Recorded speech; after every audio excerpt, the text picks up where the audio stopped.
राम की आय 500 रुपया प्रतिदिन है, मतलब राम जो प्रतिदिन 500 रुपया कमाता है, यदि उसके यदि वेतन में इतना परसेंट की वृद्धि हुई, मतलब उसके जो वेतन मिल रहा है उसमें इतना परसेंट 83.1/3% की वृद्धि हुई है, ठीक। और एक कार्य में इतना परसेंट की कमी हुई है, मतलब वेतन बढ़ रहा है लेकिन उसका जो कार्य है वो क्या हो रहा है, कम हो रहा है, मतलब जितना ड्यूटी उसको मिलना चाहिए, कार्य करना चाहिए, उसके कार्य में क्या हो रहा है, कटौती हो रहा है।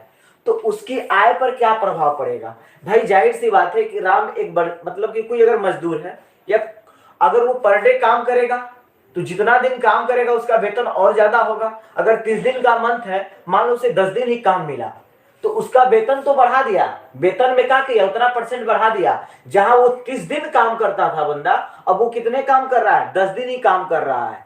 तो भाई उसको अगर 30 दिन करता तो और वेतन ज्यादा मिलता ना पहले की अपेक्षा, तो अब तो कम मिलेगा वेतन उसका। तो इस वाले कंसेप्ट को थोड़ा समझने की कोशिश करिएगा। अगर हम आपको बताएं बाबू कि टोटल इनकम की बात करें, हम टोटल इनकम, इसका सोल्यूशन करते हैं। देखो टोटल इनकम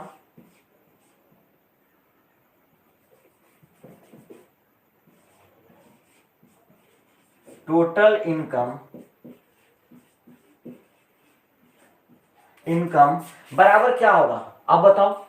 तो जितना पर डे का उसका इनकम है, मतलब कि इनकम गुणे वर्क, क्या होगा बाबू, तो वर्क होगा। भाई सोचो ना, वर्क मतलब कोई काम है। अगर एक बंदा एक दिन में अगर एक पेन, मान लो एक पेन बनाता है आदमी, एक पेन बनाता है तो उसको 2 रुपया मिलता है। कितना मिलता है, 2 रुपया मिलता है। तो सोचो वो महीने भर में 12 पेन बनाया तो उसको टोटल कितना रुपया मिला भाई? एक पेन बनाएगा तो 2 रुपया, और पूरे महीने भर में उस 12 पेन बनाया तो 12 दूना के 24 रुपया ही ना मिलेगा। तो 24 रुपया उसका मंथली इनकम हुआ कि नहीं हुआ? 24 रुपया मंथली इनकम हुआ। तो वही बात कर रहा है कि टोटल जो इनकम होगा वो इनकम गुणे क्या होगा, वर्क होगा। मैंने आपको पहले ही बताया था जहां दो राशियों का गुणनफल आ जाए और किसी एक राशि के बराबर हो, वहां पे एमएफ का कंसेप्ट क्या होता है, अप्लाई हो जाता है। अगर इसे हम शॉर्टकट में लिखे बाबू, इसको शॉर्ट में लिखे तो क्या लिखेंगे, टी बराबर आई इंटू डब्ल्यू। आई डब्ल्यू होगा, बोलो किसी को दिक्कत है यहां तक? अगर किसी बच्चे को दिक्कत है तो मुझे बताओ। और एक बात और जान लो कि 83 दिया है, कितना दिया है, 83 पूर्णांक कितना, 1/3%। ये क्या कर रहा है बाबू, तो इंक्रीज कर रहा है। इंक्रीज करने का मतलब 83% का फ्रैक्शन वैल्यू क्या होगा, पहले आप ये देख लो। 83% का फ्रैक्शन वैल्यू होगा 5/6 होगा, क्या होगा, तो 5/6 होगा। और ये इंक्रीज कर रहा है, इसका मतलब कि एमएफ पॉजिटिव अप्लाई होगा।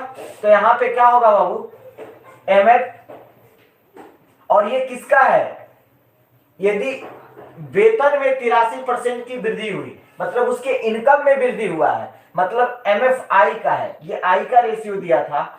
एमएफआई कितना हो जाएगा बाबू, एमएफआई पॉजिटिव बराबर कितना होगा, तो 6 और 5 कितना, 11/6 होगा, ठीक। अब बताओ, उसके बाद कहता है वर्क, उसके वर्क में 14.5% की कमी होती है। वर्क मतलब डब्लू, डब्लू का जो परसेंटेज दिया है वो कितना दिया है, तो 14.2/7%। ये क्या कर रहा है बाबू, तो डिक्रीज कर रहा है, मतलब कि कमी हो रहा है। अब जब कमी हो रहा है 14.2/7%, किसको डिनोट करता है बाबू, फ्रैक्शन वैल्यू में तो 1/7 का मान होता है। किसका मान होता है, तो देखो प्रतिशत मान जो दिया है उसका फ्रैक्शन भिन्न वाला मान आपको याद करना पड़ेगा, ठीक है, तभी सवाल जाके जल्दी सोल्व होगा। अगर नहीं आता है तो मैंने डिटेल बताया है, उसको आप उस तरह से कर लीजिएगा, ठीक है। इतना हुआ, तो सोचो ये हमारा घट रहा है ना, तो एमएफ क्या होगा बाबू, एमएफ निगेटिव होगा।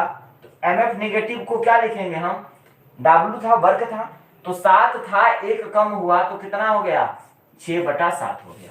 बोलो जहां तक किसी बच्चे को कोई डाउट है इस वाले डाटा से, ये डाटा उठाकर यहाँ पे रख दीजिए। तो दोनों तरफ अगर एमएफ लगाओगे बाबू तो क्या निकलेगा, एमएफ टी बराबर क्या होगा, एमएफ आई मल्टीप्लाई एमएफ क्या होगा बाबू, तो डब्ल्यू। अब इसका मान रखो, एमएफ आई का मान कितना दिया है, तो आप बताओ कितना दिया है बाबू, 11/6 दिया है। कितना, तो 11/6 मल्टीप्लाई, इसका मान कितना दिया है MFW का, तो 6/7 दिया है। कुछ कटने वाला नहीं है, 6 से 6 कट जाएगा, क्या होगा, कट जाएगा। तो क्या मिला हमें, 11/7 मिला। अब बताओ, चूंकि हमें क्या मिल गया, MFT मिल गया, टोटल इनकम कितना मिला, तो 11/7 मिला। सोचो ये वाली जो नीचे वाली वैल्यू होती है, ये हमारी ओल्ड इनकम होगी ना, ओल्ड इनकम होगी बाबू, नहीं total income, old total income होगी, TI कर देते हैं टोटल इनकम। और ये क्या है हमारी न्यू टोटल इनकम है, कोई दिक्कत, ये हमारी ओल्ड टोटल इनकम, ये न्यू टोटल इनकम। अब बताओ, पहले वो कमाता था 7 रुपया, जब इतना उसके वेतन में उतना का वृद्धि हुआ, उसके कार्य में इतनी की कटौती हुई, अब भी उसका वेतन कितना है, 11 रुपया है। 7 कमाता था पहले, अब कमाता है 11 तो वृद्धि हुआ है ना, तो इनकम में परसेंटेज वृद्धि क्या हो जाएगा, टोटल इनकम में परसेंटेज वृद्धि बराबर कितना बढ़ा है बाबू, 7 से 11 हुआ है। 7 से 11 हुआ तो इसका मतलब कि +4 बढ़ा है ना, +4 बढ़ा है, +4 बढ़ा कितना पे बाबू, तो आप बोलोगे सर 7 पे बढ़ा है, इंटू कितना होगा, 100 होगा।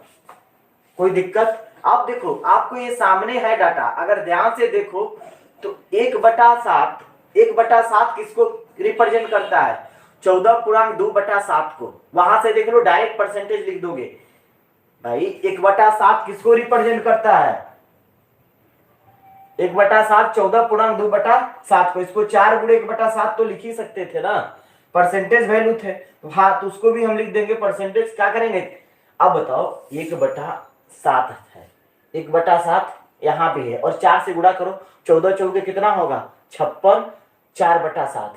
इसका मतलब इसको कटाओगे पूरा तो क्या आएगा, 56%, 56.4/7% आएगा।